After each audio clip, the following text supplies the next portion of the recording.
says, hi, Jake, why is it that XRP needs all these catalysts to make 3 digits when Bitcoin, ETH, Sol, and others didn't? So Bitcoin has a much more limited supply than XRP, and has and always will, because it's only 21 billion or 21 million that'll ever be available. So that's why Bitcoin, again, supply and demand dynamics. Sol both have smart contract capability, whereas XRP doesn't. We might end up getting hooks migrated to the mainnet where it has lightweight smart contracts like XLM. XLM, you also haven't seen a huge price rise in that, even though they've implemented Soroban smart contracts. There's been a bunch of other things that have tied up those tokens that limit the supply. And now we have that same dynamic playing out for XRP with the spot ETFs that have launched. You've got, collateral or capital that's being held for the commodities trading.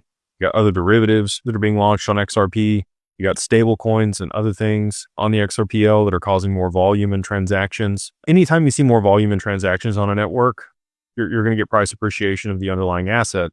And so, Solana and Ethereum, because of the smart contract capability they had on those networks, NFTs were huge on those networks. We really didn't get a whole lot of volume for NFTs on the XRPL and adoption here. And then you've also seen a bunch of other smart contracts developed in Python and Solidity and on Solana that have real world, some real world application. The lending protocols also have, tied up a bunch of the supply. We have XLS 66, which will be borrow lend native on the XRPL, which I think will also, cause XRP to be locked up and less be available, and less supply and more demand means higher price.